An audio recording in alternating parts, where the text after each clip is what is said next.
Hello everyone, I'm Bruffy1322 and this video serves as an update to the fastest sports classics video where I show the best fully upgraded sports classics cars in terms of lap time. For all the information you need about this series, check that original sports classics video, but otherwise let's see where the new Nebula Turbo falls into that list.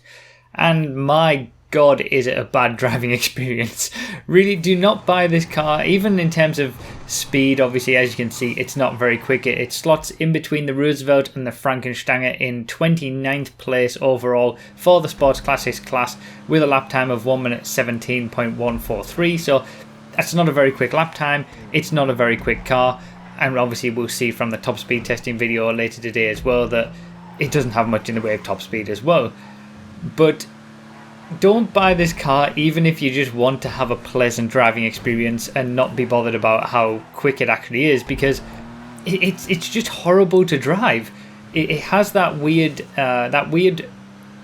physics that some of the muscle cars from the Arena War DLC did, where if you go over a bump it will randomly turn left or right into the bump or out from the bump, and you could be driving along a road and it will just randomly, if you hit a bump, turn into a pole and you'll crash and you didn't even control any of it in the car.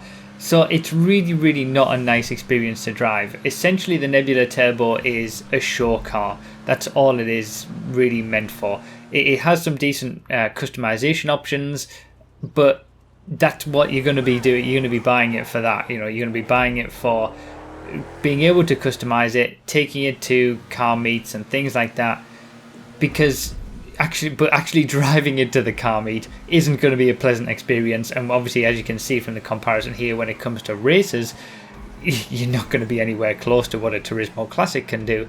Now, one thing to point out with the Nebula Turbo is that the suspension, it's pretty interesting on it. If you do get the car and you see the suspension upgrades, it gives the wheels some incredible amounts of camber. Now, that actually makes it slower. So if you do want a Nebula Turbo to be in its quickest state, even though that isn't very quick, you do want to keep it with the stock suspension, because as you go lower, it lowers the car so much that it actually essentially crushes the wheels to the point where they start having a bit of camber outwards, so that you can get some really interesting looks for this car just by changing the suspension.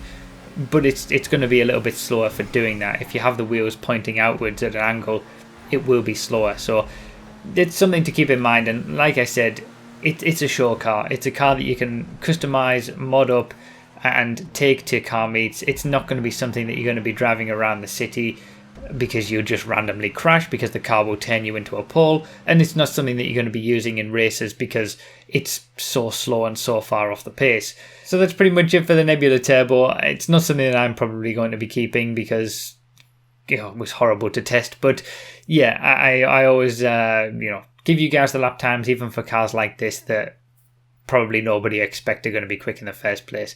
But yeah, top speed testing to come later today as well. But apart from that, that's pretty much it. Obviously, consider supporting on Patreon or become a YouTube member if you want testing results early.